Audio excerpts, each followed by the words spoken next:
Seguimos adelante en esta hora de cierre aquí en Radio Sarandí, la 690 AM.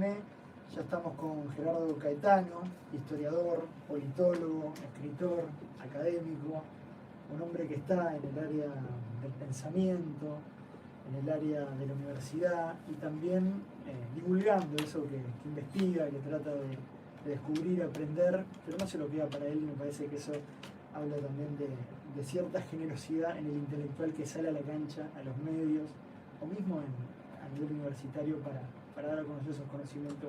Gerardo Caetano, gracias por estar con nosotros. Muchas gracias a ti por la invitación y bueno, por esta presentación desmedida. Pero es real y es lo que sienten muchos alumnos tuyos, entre los que he formado parte, aunque haya sido una etapa breve allí en Ciencias Sociales, y ahora flamante presidente de la Academia Nacional de Letras, ¿verdad? Así es. ¿Qué significa eso? Bueno, significa por un lado una gran responsabilidad, un gran compromiso y, ¿por qué no?, un gran honor que yo tomo con mucha cautela, porque es una institución que este año cumple 81 años. Cuando tú recorres quienes han integrado la academia y quienes la integran actualmente, no puedes sino sentir un extraordinario compromiso y al mismo tiempo por renovar sus funciones, sus aportes a la sociedad. Generalmente cuando se mira las academias, yo formo parte también de la Academia Nacional de Ciencias. Se las ve como un formato arcaico que sobrevive en una suerte de aristocracia intelectual. En un Olimpo. Alejado de todo. Exactamente. Bueno, nada más alejado y en particular, si yo adquiero un compromiso, es romper incluso con esa visión que no es acertada, pero que bueno, el hecho de que esté implica una tarea que cumplir. Si alguien la ve lejana, es porque, bueno, finalmente no hemos encontrado las formas. Y la Academia Nacional de Letras tiene, digamos, ha tenido históricamente una integración muy plural, incluso muy plural en términos académicos. Por ejemplo, hay un núcleo fuerte, muy fuerte, en este caso de académicos y académicas que vienen de la lingüística. Tenemos 7 lingüistas en la academia. Después hay un área que tiene que ver más con la literatura y sus variantes. Gente especializada en la crítica literaria, pero también poetas, también narradores, novelistas. Y hay una tercera parte, de la que yo formo parte, que son, bueno, gente que llega a las letras y al idioma desde otros lugares. Tenemos un jurista, como es el caso de Oscar Sarlo, quien fue durante mucho tiempo presidente del Instituto de Filosofía del Derecho de nuestra Facultad de Derecho de la Universidad de la República. Tenemos a Gabriel Pelufo, tal vez uno de los principales historiadores del arte, arquitecto a su vez. Tenemos a Juan Grompone, por todos conocido, un verdadero hombre universal en muchos sentidos, porque es un ingeniero de extraordinario refinamiento, pero al mismo tiempo es un hombre de letras. Ha escrito novelas, ha escrito ensayos, y también, por ejemplo, y no quiero seguir reseñando porque me voy a olvidar de alguien, pero bueno, yo vengo de la historia y recojo una tradición que, bueno, en la Academia Nacional de Letras estuvieron Juan Pibel Devoto, estuvo José Pedro Barrán, mi maestro. Entonces, para mí es una gran responsabilidad, y es una gran responsabilidad y un gran compromiso con las funciones de la Academia Nacional de Letras, que en un sentido muy amplio puede sintetizarse en promover la lengua, promover al idioma como un instrumento idóneo para el conjunto de la sociedad en términos múltiples. Con la lengua y con el idioma se puede comunicar, se puede hablar del amor y del desamor, se pueden defender derechos, se construye la política, se puede generar arte, se puede, tantas cosas se pueden. Y el idioma español es el cuarto idioma en términos de hispanohablantes, en términos de hablantes. De personas que lo hablan. En el mundo, es la cuarta lengua en el mundo. Entre 600, 650, incluso algunos hablan de 700 millones de hispanohablantes. O sea, es una cosa muy, muy, muy potente, muy potente. Para que veas un dato que puede ser un dato menor, pero en España, el año pasado se hizo el Congreso Internacional de la Lengua en Cádiz, y había una información muy impresionante, varios paneles estaban dedicados a eso. La segunda vía de ingresos para España, después del turismo, es lo que ellos llaman el mercado de la lengua. ¿De qué se trata? Y eso era muy impresionante, porque eso tenía que ver desde la industria editorial hasta la inteligencia artificial, claro, que fue uno de los ejes de debate del Congreso. Tenía que ver con la traducción, o tenía que ver con, bueno, la labor de los institutos Cervantes en el mundo. Entonces uno, bueno, advertía... Sí, no se imagina que fuera claro, una vía de ingreso tan relevante. Tan relevante, hasta el punto de que la cuestión del idioma, en la perspectiva estratégica iberoamericana, que es la perspectiva dominante en España, que por supuesto pertenece a Europa, pero que sabe que tiene un horizonte histórico que la hermana con Iberoamérica. Bueno, ese tema es un tema que a nivel de los ministerios pertenece al Ministerio a la Cancillería, al Ministerio de Relaciones Exteriores, lo cual es muy impactante, muy impactante. Y hay una política muy fuerte en términos de, por ejemplo, los institutos Cervantes y todo lo que significa. Entonces, la lengua, además de ser un instrumento maravilloso para hacer cosas muy placenteras, es también un instrumento estratégico en el mundo contemporáneo. Y en nuestro país, la lengua, ¿en qué está? Se transforma, obviamente, es natural que suceda, pero ¿lo hemos descuidado de un tiempo a esta parte? Bueno, es un tema muy complejo. Por ejemplo, si tú hablas en la conversación cotidiana, seguramente un lugar común es que hoy se habla menos y que hoy se lee menos y que, bueno, todo eso está en discusión. Hoy se lee distinto y se comunica distinto. Estos aparatitos que tenemos, que pueden ser maravillosos instrumentos de comunicación, estoy hablando del celular y de todo el mundo digital, la cultura digital, pero que pueden ser también instrumentos de daño, de agravio, de cosas negativas. Bueno, es un instrumento que ha transformado nuestra cultura. El idioma ya no es lo mismo. Y por otra parte, la manera de leer o la manera de comunicarse de los jóvenes, obviamente que no tiene nada que ver. Totalmente. Claro. Entonces, bien, la lengua, que es un objeto indisciplinable, siempre ha estado, sobre todo en Occidente, pero no únicamente en Occidente, la idea peregrina de disciplinar la lengua, de fijar las normas que tienen que regular la lengua, incluso hasta el absurdo de, bueno, creer que un Estado puede disciplinar algo cuya vida la definen los pueblos. El diccionario va atrás de la vida de la lengua.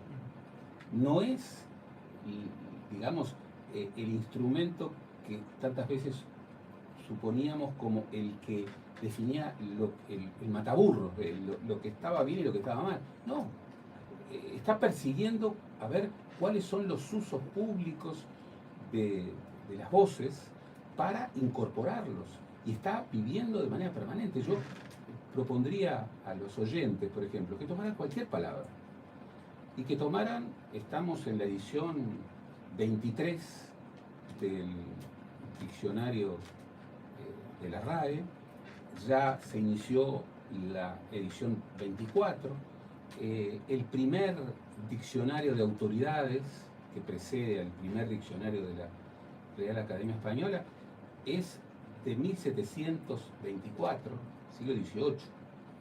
Bueno, que siguieran cualquier voz, cualquier palabra, y que vieran hasta qué punto han cambiado sus acepciones, han cambiado muchas veces el género de sus palabras, el género de una palabra.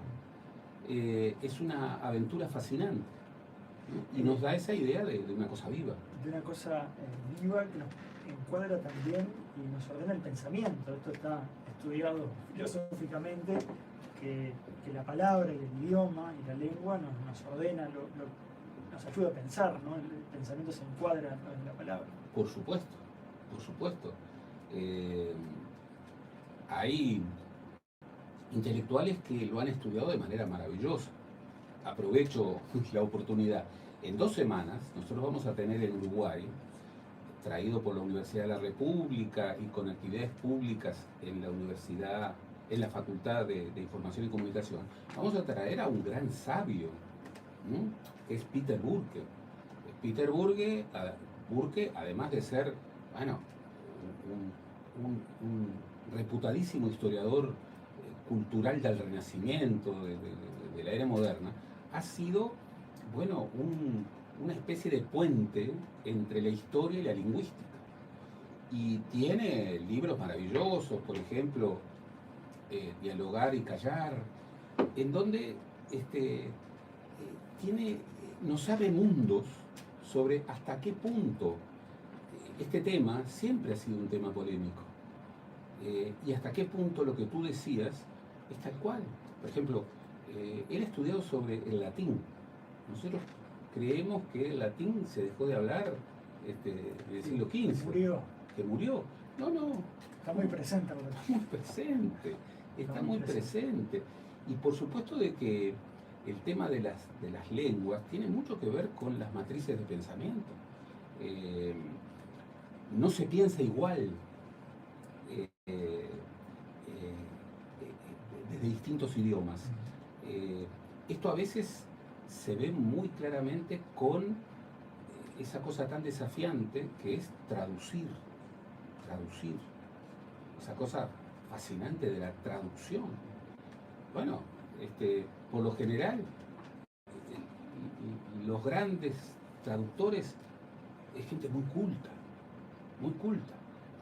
La mejor traducción de La Tierra Purpúrea la hizo nada menos que nuestra gran poeta Idea Vilariño.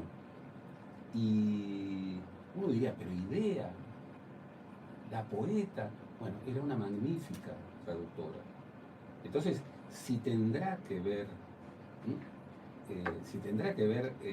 la lengua, el idioma con el pensamiento. Quiero pasar por varios temas.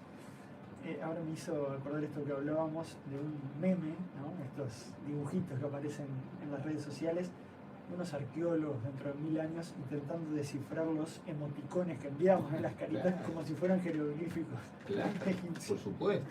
Algo de eso quizás ocurra en un futuro. La historia, una pregunta que la habrás respondido muchas veces, pero que a mí me interesa que la podamos conversar. ¿Para qué sirve estudiar la historia? ¿Qué fin tiene? ¿Por qué revisar el pasado? Bueno, esa es la pregunta primera, la pregunta fundamental para quienes hemos asumido este oficio, que de eso se trata, y en verdad tiene múltiples posibilidades de respuesta. Yo me voy a afincar en algunos de los clásicos más queridos. Yo cuando empezaba mi opción por la historia. Bien, tenía un libro de cabecera, que hasta el día de hoy es uno de los libros que atesoro con mayor cuidado, que es de nada menos que de Marc Bloch. Marc Bloch, un brillantísimo historiador francés, que murió en un campo de concentración, que escribió su último libro, que en sus traducciones al español hay una que es ¿qué es la historia? Y hay otra que es Apología por la historia. Su último libro lo dejó inconcluso, su muerte lo truncó, y estaba escribiendo sobre la historia como vía de prognosis, como vía de perspectiva. Entonces él dice que la historia tiene que ver fundamentalmente con lo humano.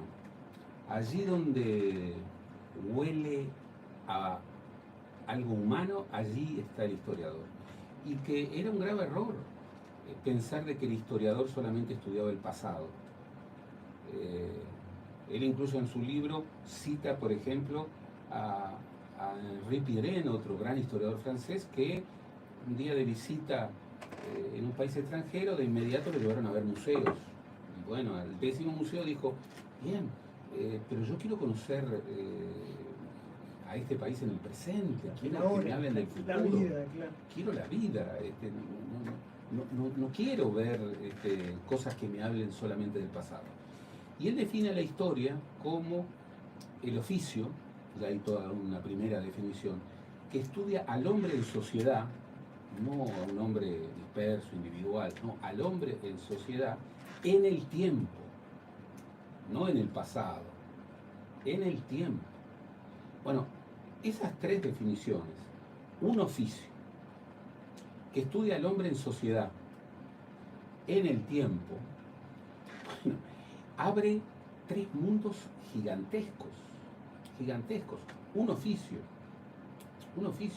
bueno, un oficio varias veces milenario. Es maravilloso ver el surgimiento de aquellos que son considerados los primeros historiadores, Heródoto, Tucídides. Maravilloso, hay una historia fantástica que trabaja uno de los grandes historiadores de la antigüedad, como Mouse Hindley, que habla de cómo los primeros historiadores fueron mucho más amigos de los poetas que de los filósofos. Y uno dice, ¿cómo? Y bueno, se adentra en ese mundo.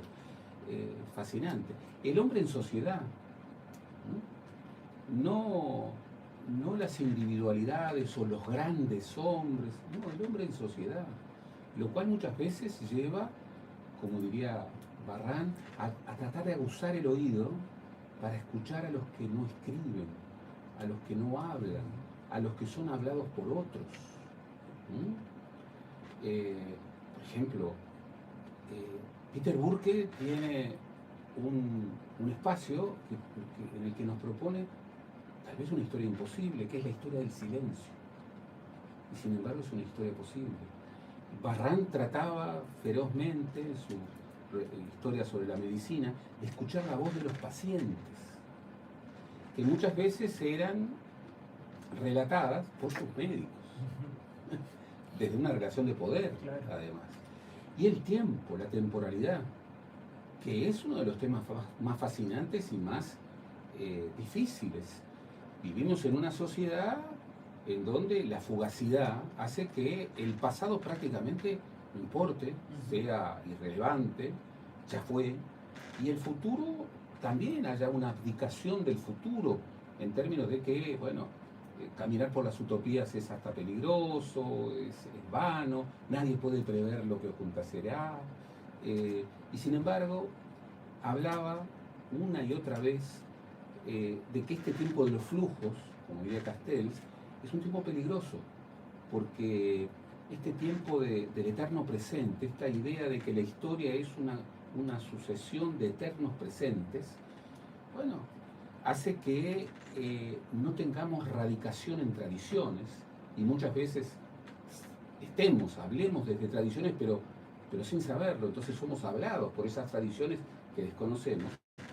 Y abdicar del futuro es una cuestión muy peligrosa, sobre todo cuando es tan difícil de explorar, no para predecirlo, Antes estaba también la idea peregrina de la historia como mater magistra. Sí, claro. Incluso como... Para entender el presente y Ahí poder está. predecir el... No, hoy la cosa es más compleja, pero que la historia nos ofrece insumos para interpelar, por ejemplo, el futuro, ni que hablar, ni que hablar.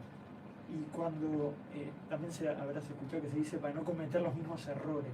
Sin embargo, los cometemos, Por supuesto. quizás hasta conociendo la historia. Por supuesto. ¿No? Aquel emblema de el que desconoce su historia está casi que condenado a repetirla. Bueno, verdaderamente sí. Lo que pasa es que el hombre en sociedad parece estar empeñado a repetir, en particular lo peor. ¿Mm? En particular lo peor. Pero también puede ser lo mejor. En sus últimos escritos y en sus últimos discursos públicos, Barrán hablaba de lo que no fue, como algo que era indispensable tener por lo menos en cuenta para estudiar lo que había sido. Esto, que es a contramano de la hipótesis contrafáctica, es decir, esa historia virtual, ¿qué hubiera pasado si? ¿Qué hubiera pasado si en lugar de... Si Guille erraba si Guille hubiera errado el gol del 50. Eso no. La historia virtual, que es un género, yo creo que es un género infértil.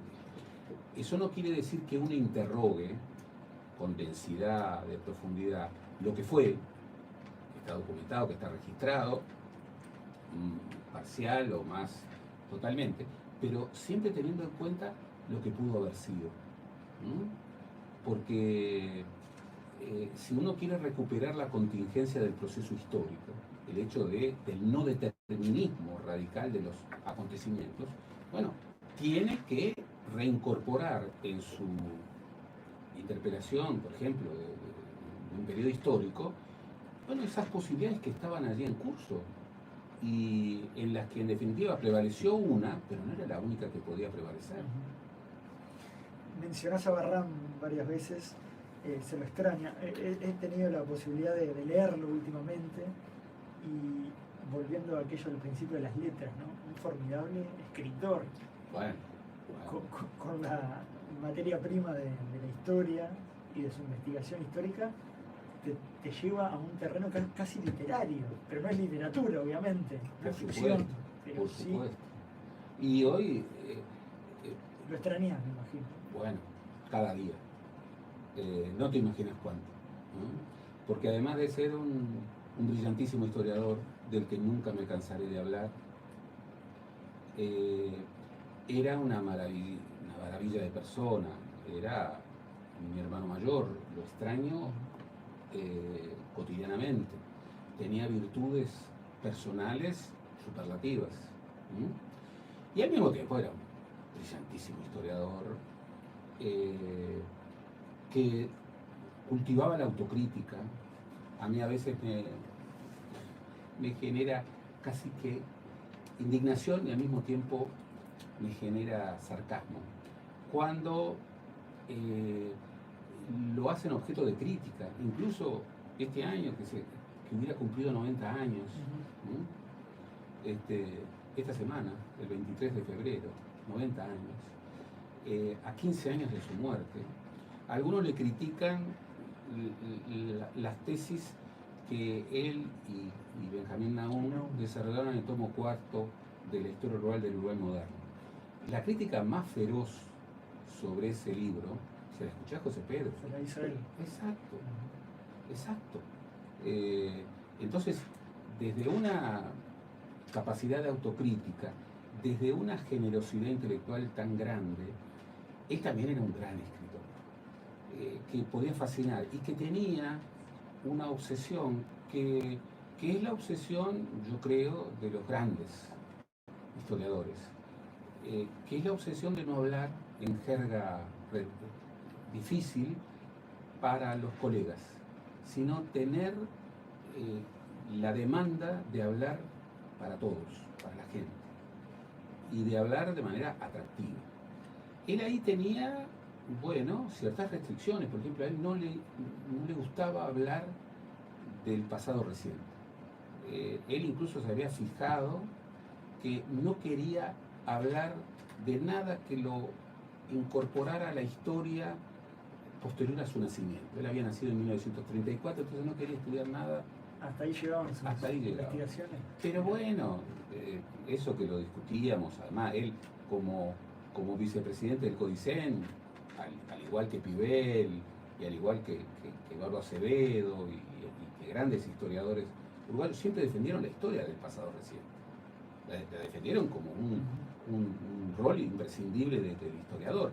A él no le gustaba, pero su último libro, que es sobre la cultura del divorcio, la historia de divorcio inmoral en el Uruguay del 900, ese libro es un libro en el que él, sabiendo que se moría,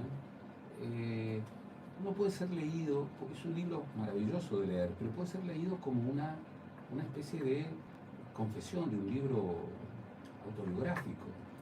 Y lo hace con ese estilo incomparable de su escritura. Era un gran escritor. Gran escritor. Recomendamos, obviamente, sabemos que mucha gente, porque es un bestseller además, lo que mencionabas, pero quizás el que no lo haya conocido en sus libros, recomendamos fervientemente que lo hagan. Y no para ser convencidos, simplemente para recibir una interpelación. Y para disfrutar además. Y para disfrutar. Por el simple hecho de disfrutar una buena lectura. Ojo, cuando tú me preguntás para qué sirve la historia, mira, conocí a muchos historiadores que con mucha experiencia y sabiduría decían para hacer disfrutar. Y eso, más allá de todos los otros roles, ¿no? eso solo lo hace elegir. Es muchísimo. Esa etapa de finales del siglo XIX, principios del XX, es apasionante, ¿no? En la historia de nuestro país, y tú te has dedicado mucho a eso. Brevemente, vallismo, has estudiado mucho, los liberales conservadores. En una entrevista de radio hay que acotar, obviamente, porque tus investigaciones van por muchos lados. Pero ahí, en ese final de siglo XIX, mediados, digamos, empieza a gestarse el Uruguay tal cual lo conocemos. Sí, yo siempre digo, así como los psicólogos, los psicoanalistas dicen que todos tenemos nuestro fantasma privilegiado. Bien, creo que es así. Los historiadores tenemos nuestro periodo privilegiado. No quiere decir que solo estudiemos sobre ese periodo. Yo he estudiado sobre otros periodos de la historia uruguaya, más arcaicos, más recientes, pero si tú me decís, bueno, ¿cuál es el periodo sobre el que has estudiado más y que ha concentrado más tu preocupación? Por muchos motivos. Bueno, es ese periodo que va entre finales del siglo XIX y las 3-4 primeras décadas del siglo XX.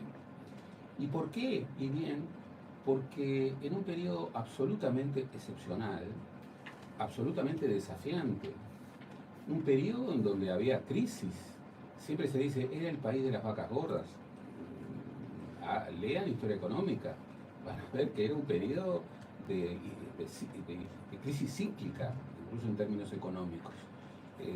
Valle y Ordóñez, su segunda presidencia, que es concebida como el gran momento de su impulso reformista, bueno, hay una crisis económico-financiera tremenda, la crisis de 1913, ¿y cuál fue su respuesta? Atinada o no, radicalizar las reformas.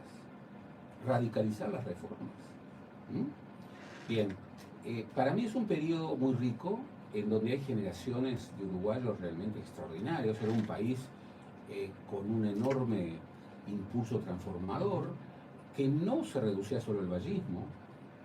Por supuesto que quienes confrontaban con el vallismo también tenían impulsos transformadores.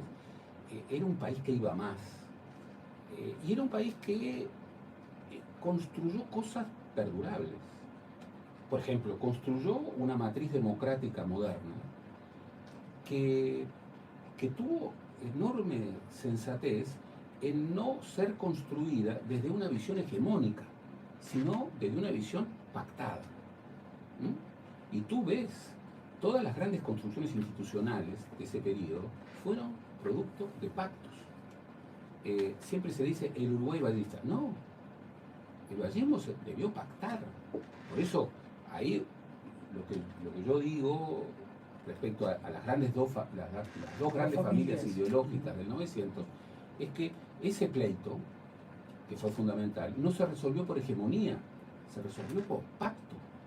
Y si tú ves, bueno, la segunda constitución, el pacto de los 8, la creación de la Corte Electoral, de la cual este año se cumplen 100 años, la Comisión de los 25, y hay infinidad, las grandes leyes matrices del 24 y del 25, pacto. Entonces, una democracia de partidos, donde las grandes construcciones perduran porque no son fruto de hegemonías incontestadas, y al mismo tiempo, bueno, un Estado social. Allí la impronta del vallismo sí fue muy, no hegemónica, pero sí muy fuerte, lo cual no quiere decir que sus adversarios no impulsaran cosas muy importantes, pero ese Estado social, ese Estado escudo de los débiles, ese país tan laico, ese país bien, con una sensibilidad social tan manifiesta.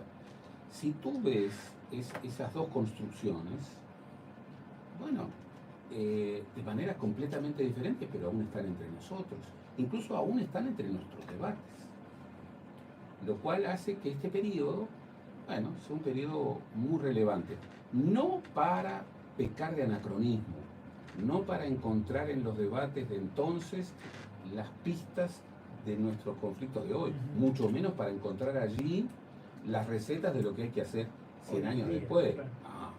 No, pero sí para advertir de que el Uruguay pudo ser y puede ser un país laboratorio. Un país laboratorio. Hace ni siquiera un mes, bueno, murió un gran ciudadano, ¿no? Como Ricardo Pascal, a quien conocí y quise mucho. Bueno, él hablaba mucho de esto. Y dio el caso, él que era casi un renacentista, terminó su vida, que se truncó inesperadamente, fue una muerte muy imprevista. Ese viernes iba a dar una conferencia con 2 libros, que es Del freno al impulso y El Uruguay que nos debemos, y con una muestra maravillosa que todavía podemos ver en el Museo Nacional de Artes Visuales, un hombre universal. Entonces, esa idea de un país laboratorio es una idea que yo he visto muy marcada en esas generaciones del cambio de siglo, entre el siglo XIX y el XX. Y eso me ha provocado mucha fascinación. Y nos cuesta, te traigo ahora el presente, llegar a pactos, acuerdos. Uno tiene la sensación, te pregunto si tú también la tenés, de que el Uruguay se ha ido trancando en las últimas décadas. No quiero poner una fecha, ¿no? Pero que le cuesta todo mucho, que le cuesta desde pequeñas obras, porque quizás un poco más hacia acá en esto que estábamos hablando, la década del 20, el 30, tenemos el Palacio Legislativo, el Estadio Centenario, y hoy nos cuesta construir, no sé, el famoso tren de la costa, no lo podemos hacer, pasa a los gobiernos, un ejemplo mínimo, ¿no? Anecdótico, pero digo, ¿nos cuesta pensar en grande hoy en día? ¿O cómo lo ves vos? Quizás no. No, sí, claro que sí, claro que sí. Incluso a mí me provoca mucha desazón que hoy quienes hablan de pacto, la necesidad de pactar, bueno, en realidad dicen una cosa pero hacen otra. Y eso se ve muchas veces cuando uno sigue a los personajes. Esto no quiere decir que el Uruguay, aquel Uruguay en donde se hizo tanto, no fue un Uruguay de debates fortísimos. Hablabas del Palacio Legislativo. El Palacio Legislativo fue mucho más discutido que el Ante la Arena. ¿Ah, sí? Pero, por favor. Se sacaron chispa. Se sacaron chispa y además era una obsesión vallista, era una obsesión de don Pepe. Había puesto la piedra fundamental en 1907 y estaba obsesionado con crear el Palacio Legislativo. Los blancos le llamaban el Palacio de Oro y cuestionaban el gasto infinito que había producido. Lo mismo, el Estadio Centenario fue una creación muy debatida, muy debatida. Y te podría hablar de muchas otras construcciones que matrizaron Montevideo, pero era un país bueno, que tenía un optimismo creador, que tenía una capacidad de creación. Y era en ese impulso y el freno, la famosa metáfora de Real de Azúa, finalmente se pactaba, pero se pactaba en serio, Tú imagínate, tal vez el rector más importante de la historia de la Universidad de la República, Mario Scheber, decía eso, ¿no? Que era Eduardo Acevedo, creador de la Facultad de Agronomía, por ejemplo. Pactó con Valle ser su ministro de Industria y Fomento, como era, entre 1911 y 1913. Imagínate, 2 años al frente de un ministerio. Quienes han estudiado esos 2 años, ese bienio de Eduardo Acevedo al frente del Ministerio de Industria y Fomento, hablan del proyecto Eduardo Acevedo. En 2 años. En 2 años. Instituto de Pesca, Instituto de Química Industrial, la ley de las chacras de las plantas de renovación agropecuaria, una cosa brutal, pero además luego Eduardo Acevedo fue el primer presidente de ANCAP. Fue un historiador fabuloso, los anales de Eduardo Acevedo, el venerable historiador, que por supuesto los anales llegaban hasta el pasado reciente.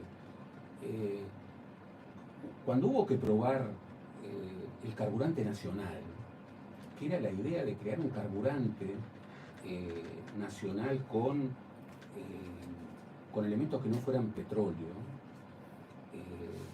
había que probarlo. ¿Sabés quiénes pusieron los autos para probar el carburante nacional? Don Pepe Valle y don Eduardo Acevedo. Sus propios autos. Ahí está, y la prueba salió bien. Entonces era un país al que no le faltaban debates, furiosos debates, lo que se decía, pero era un país que al final pactaba y había un gran impulso realizador. Cuando vienen los viajeros, y el Uruguay siempre ha sido un país enamorado de los viajeros siempre destacan una cosa: el problema de los uruguayos es que los construyen todo para el futuro, y tienen que estar un poco más radicados en el presente. Bueno, ojalá hoy mereciéramos esa, sobre todo frente a temas frente a los que nos hemos cansado de decir que necesitamos grandes pactos. Por ejemplo, a esta altura del partido, podemos señalar que en la batalla contra el narcotráfico, que es un flagelo de dimensión internacional, que no vamos a poder resolver fronteras adentro, pero podemos decir que alguien tiene la varita mágica, tiene la solución. No es necesario allí tener un gran pacto interpartidario, donde todos tengan algo que decir. Respecto al tema de energía, no pasa lo mismo. Que hubo un pacto en su momento, ¿no? Hubo un pacto en su momento. La energética fue una cosa multipartidaria. Bárbaro, pero, pero no quiero decir 10 temas, no, quiero decir 5 temas. Educación, seguridad, energía, medio ambiente y alguno más. Después discutimos todo. Pero sobre eso, ¿algún partido, algún candidato cree que realmente no tiene nada que pactar con el otro? ¿Alguien puede decir que un país como el Uruguay, que es un país pequeño no tanto por su extensión geográfica, sino por el número de sus habitantes, que ahora tiene un enorme desafío, es una población extraordinariamente envejecida? Tal vez este último censo sea el último en el que... Con algo de crecimiento. Claro. Vamos la falta de niños, ¿no? Bueno, todos esos temas. Gerardo, en la recta final, ¿qué deja este periodo de 5 años de gobierno del presidente Lacalle? Bueno, más de una vez se ha dicho, La democracia no es un fresco, es un óleo, con la condición de quien, en este caso Uruguay, el que asume la paleta 5 años después del otro, tiene que empezar donde el otro dejó la paleta en su óleo. Claro. Es un óleo que nunca termina de pintarse. La condición es asumirlo, no empezando de nuevo. Bien, tenemos un gobierno que, como todos los gobiernos, lo primero que hay que pensar el Uruguay es un país con restricciones. Lo que pasa dentro del Uruguay no depende a veces ni siquiera fundamentalmente de lo que deciden los uruguayos y lo que decide el gobierno. Tú imagínate pandemia, sequía, guerra, inflación importada. ¿Eso qué significa? ¿Que no importan los gobiernos? Claro que importa, claro que importa. Pero importan también las circunstancias a las que las circunstancias, las restricciones. Entonces, en esa perspectiva, todos podemos tener perspectivas. Por ejemplo, frente a la pandemia, se dice que la respuesta del Uruguay fue ejemplar. Pero cuando se hace la medición, y ahí hay un observatorio de la CEPAL, el Uruguay en América Latina fue uno de los países que menos inversión social hizo. Hay alguien que puede decir, no es un problema de plata, es un problema de capacidad de gestión. Hoy en el Uruguay tenemos que el principal problema, ¿dónde están los uruguayos más débiles? Están en los niños, niñas y adolescentes. Y sin embargo, la pobreza, la indigencia, la ausencia de gasto social se debilita en ese núcleo que es el núcleo más potencial. ¿Esto qué quiere decir? Bueno, un país como Uruguay puede definir su inserción internacional sin acuerdos interpartidarios, cuando en definitiva, además, las diferencias no son tan grandes. ¿Quién está en contra de un acuerdo con la Unión Europea? ¿Quién está en contra de un acuerdo incluso de libre comercio con China? Yo creo que si vemos, hay que ver los acuerdos, pero si vemos los debates de otrora, el mundo ya lo planteó. Cambió totalmente. Entonces estos 5 años, bien, como todos los gobiernos, dejan haberes y deberes. Tal vez no soy muy optimista de que el año electoral sea un año en donde se pueda hacer un balance razonable y que no todo sea una pugna comunicacional entre la herencia maldita, lo que no se hizo, los eslóganes. Yo veo el arranque de la campaña y la verdad no me resulta muy Pocas expectativas. Y nos vamos. ¿Te llamó la atención que se quitara la palabra terrorismo de Estado? Hay un comunicado de los profesores de historia del Uruguay. Adhiero absolutamente al comunicado. No solamente me llama la atención, tal vez lo esperaba porque ya se anunciaba. Me parece un profundo error, un sesgo absoluto. Hay quienes han dicho que el terrorismo de Estado es una categoría que proviene de la psicopolítica. Por ejemplo, el señor Eduardo Radaelli, un ex militar muy connotado con el caso Berríos, ha dicho que terrorismo de Estado es un concepto que proviene de la psicopolítica y que no debe estar en un... Bien, yo suponía, pero hay cosas que me han llevado a ser escéptico en esto, que después de lo que habíamos vivido y de lo que se había descubierto en el Uruguay, bien, es como que teníamos un pacto tácito respecto a, bueno, ya no hablemos más de gobierno de facto, hablemos de dictadura, ya no hablemos más de violaciones a los derechos humanos, ya no hablemos más de que hubo un solo terrorismo. No, hubo terrorismos, pero no quitemos la clave de que el peor de los terrorismos, como han dicho tantos en el derecho internacional, es el terrorismo de Estado. ¿Por qué? Porque lo hace una institución cuyo objetivo fundamental es defender los derechos humanos de los ciudadanos. Cuando eso, que es el Estado, son las armas de la República, son las instituciones de la República, se vuelven contra el ciudadano, bueno, ese es el peor de los terrorismos. No es el único, pero es el peor. Entonces, que alguien suponga, y además lo supone mal, porque los profesores de historia van a seguir hablando de lo que la historiografía en forma masiva a nivel internacional, más allá de flancos de derecha, de izquierda, revela. Crea que quitando un concepto de un programa van a cambiar la historia. Me parece un grave error y expresa, y lo digo tratando de no definir sesgo, que esta no ha sido una empresa, no ha sido una transformación, no ha sido una reforma efectivamente pactada. Gerardo Caetano, historiador, gracias por acompañarnos en Hora de Cierre. Ha sido un placer. No, el placer ha sido mío y bien, me puso muy contento tu incorporación en Radio Sarandí y creo que bárbaro. Todo aquello positivo que mostrabas en la televisión ahora lo vas a poder mostrar incluso más en la radio. Muchas gracias, son muy generosos. Gracias, hasta la próxima. Hasta la próxima. Nos reencontramos mañana a las 19 horas.